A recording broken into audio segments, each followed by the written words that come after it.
bahwa Pak Anwar akan menjadi ipar daripada presiden, banyak orang mengatakan itu suatu perkawinan yang akan menyebabkan MK itu menjadi tidak bisa independen. Oleh karena itu semua orang menuntut Anwar harus mengundurkan diri karena akan membelenggu MK. Saya termasuk orang yang membela Pak Anwar itu. Saya mengatakan, wah, percintaan begini adalah suatu percintaan yang ditemukan dalam sejarah, tentu akan sangat langka itu. Seseorang menjadi jatuh cinta itu kepada siapa tidak bisa kita prediksikan. Dan kalau kebetulan jatuh cinta kita dalam posisi kita sebagai seorang pejabat seperti ketua MK kepada adiknya seorang presiden, itu adalah suatu, katakanlah suatu berkat sejarah yang dimiliki yang tidak bisa kita hindari itu.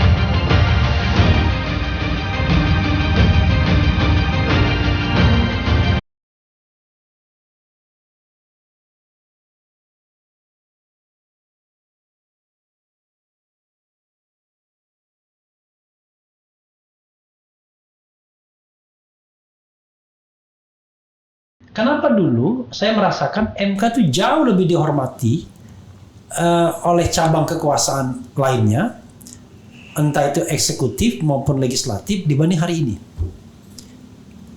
Saya merasakan itu.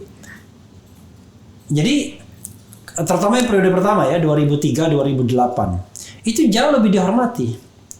Padahal kalau kita lihat misalnya soal senioritas, kan kita bisa lihat misalnya presiden kelahiran tahun berapa, presiden kelahiran tahun 49 misalnya, sementara ketua MK kelahiran tahun 56 misalnya. Artinya jauh lebih muda, ya kan? Tapi ada sesuatu yang punya nilai. Kalau DPR wajar lah, banyak muridnya. Tapi saya melihat ada penghormatan. Gitu. Ya, kalau di dalam pengalaman majelis hakim sebenarnya salah satu yang awalnya saya tidak memperhitungkan itu kan, ketika misalnya saya diangkat hakim konstitusi bersama-sama dengan Pak Jimli, bahkan saya bertanya, Jimli who? Jimli who? Ya kan, bagi saya itu the new kid on the block. Tetapi setelah di nomor 2 termuda. Sesudah di MK dia menunjukkan kualitasnya. Kalau kita berdebat sedemikian rupa buntu, dia mampu mempertemukan, dan kemudian merumuskan seperti apa. Itu sebenarnya keunggulan Pak Jimli itu, karena literaturnya bisa bervariasi dan banyak. Kadang-kadang itu sudah, kadang-kadang maklum lah, Anda kan juga tahu juga, saya sering bertengkar dengan Pak Natabaya itu dengan almarhum, yang kadang-kadang saya menyesali juga itu. Kadang-kadang kata-kata saya yang membuat kita ada pernah 6 bulan tidak cakapan begitu. Karena saya bilang dia memberikan pendapat itu. Saya mengatakan itu khas pendapat Orde Baru, Pak Natabaya. Dia ngamuk di situ, lama kita tidak cakapan. Tetapi kemudian saya bilang, Bang, sudahlah, itu kan kelewatan saja itu. Sudahlah Bang, kita damai lah. Itu dia terima. Jadi bagi saya itu satu dia senior kan. Saya juga jumawa sekali. Itu mengatakan pandangannya karakteristik daripada pandangan di zaman Orde Baru. Tapi kita bisa berdamai kembali karena... tapi justru beda-beda aliran pikiran itu menarik jadinya. Artinya ketika dipimpin oleh orang yang bisa memberikan jalan keluar, itu kan tidak jadi pecah jadinya. Oh iya, betul. Betul. Tapi justru jadi warna. Gitu. Di situ keunggulannya barangkali itu ya. Kenapa? Akhirnya kita menerima leadership dia. Iya. Jadi soal kompetensi, capability itu bukan soal usia rupanya kan. Dan dia bisa mempersatukan begitu dan mencari jalan. Saya di situ sebenarnya respect saya sama Pak Jimli. Oke. Kalau waktu awal dia bilang Jimli asli Jimli who.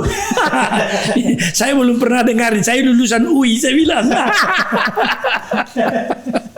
Tapi ya itu sejarah tentu akan menjadi penilai terakhir kan. oke. Itu ya.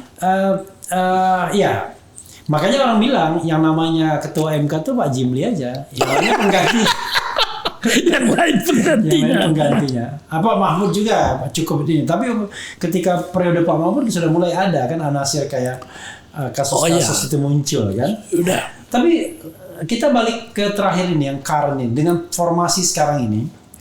Orang sekarang ini kalau dulu apapun yang terjadi gonjang-ganjing politik MK. Orang berpikir MK itu ada jalan keluar di MK, ada harapan. Tapi sekarang orang mengatakan kalau pasal itu berkepentingan terhadap kekuasaan atau kekuasaan berkepentingan terhadap undang-undang itu, udah jangan harap ke MK. MK tidak akan batalin itu.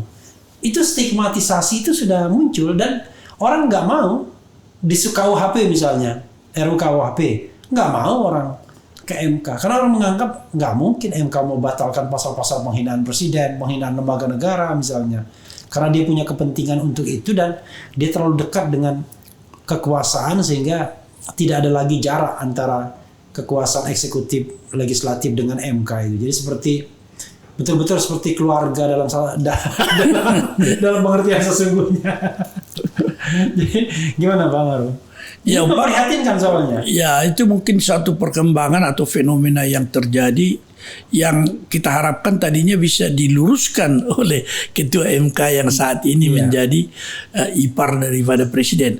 Nah, pada waktu ada isu atau sudah rencana yang tegas bahwa Pak Anwar akan menjadi ipar daripada Presiden, banyak orang mengatakan itu suatu perkawinan yang akan menyebabkan MK itu menjadi tidak bisa independen. Oleh karena itu semua orang menuntut Anwar harus mengundurkan diri karena akan membelenggu MK.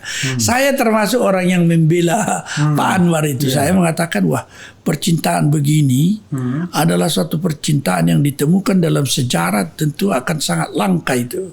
Bahwa kebetulan sekarang terjadi persis Pak Anwar dengan Pak Jokowi, maka tidak bisa kita harus minta dia mengundurkan diri karena khawatir akan merusak atau mengurangi independensi peradilan.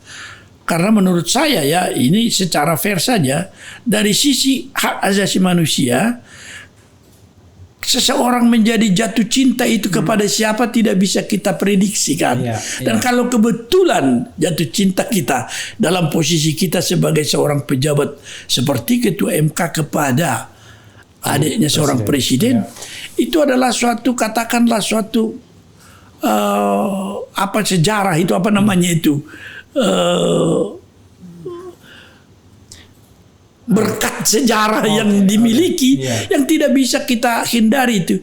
Tetapi apakah itu akan senantiasa mengurangi? Saya kira tidak. Sebagai satu HAM tidak bisa kita larang seorang Anwar menjadi ipar daripada Pak Jokowi kan.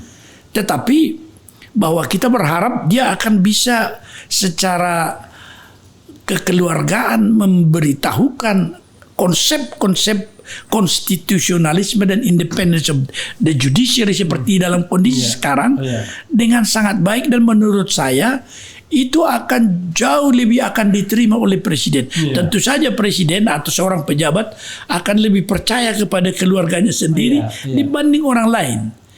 Tetapi ya yang terlihat sekarang kan tidak begitu. Tapi persoalannya begini Pak Maru, terlepas dari perkawinan itu, saya tidak melihatnya itu sebagai sebagai titik tolaknya, enggak.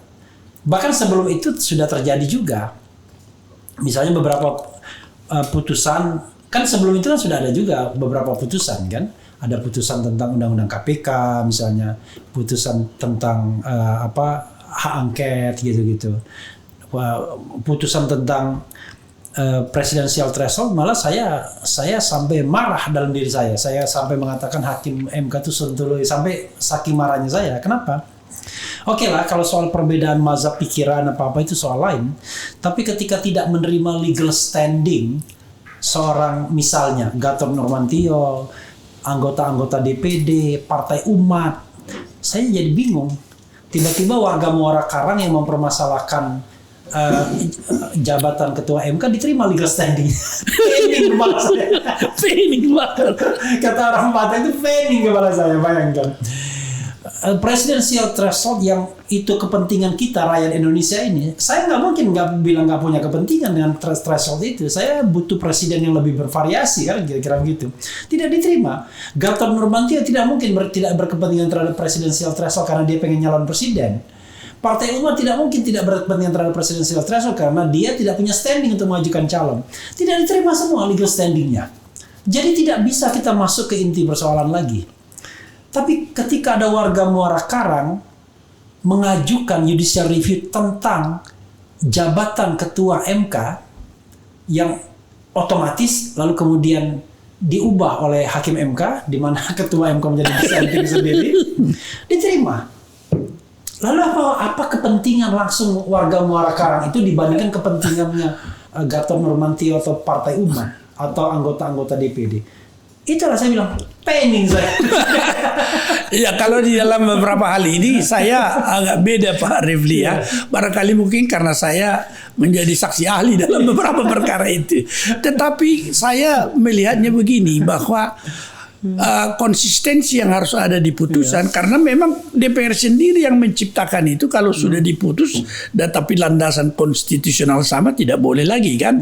Oleh karena itu di dalam banyak hal, termasuk misalnya dalam ketidaksetujuan terhadap hakim MK dengan putusan-putusannya, saya berpendapat DPR itu harus menggerakkan apa yang dikatakan mekanisme check and balance itu dengan membawa, kalau di Amerika kan perbedaan paham seperti itu akan dibawa menjadi masalah konstitusi dan amandemen konstitusi. Jadi sebenarnya seperti DPR, ngapain dia harus marah soal apa ini? Sekarang kita galanglah perubahan konstitusi karena dia punya semua itu. Supaya melalui sidang MPR ditegaskan bahwa pasal yang dimaksudkan, yang ditafsirkan MK itu tidak betul, dirumuskan secara demikian. Saya kira amandemen Undang-Undang Dasar Amerika Serikat itu mekanismenya seperti itu. Atau kalau dalam konteks ini cukup amandemen Undang-Undang MK sebenarnya. Ya, boleh jadi. Artinya banyak hal yang sebenarnya kita tidak perlu bertengkar, tapi mekanisme itu dalam konstitusi sudah tersedia. Tetapi DPR mengambil jalan pintas. Ntar bayar di sana itu katanya. Dia katanya pakai mitraliur kan, tapi tembakannya bukan hanya soal masalah itu. Dia menyebar seperti tembakan, bukan hanya tembakan si Sambo yang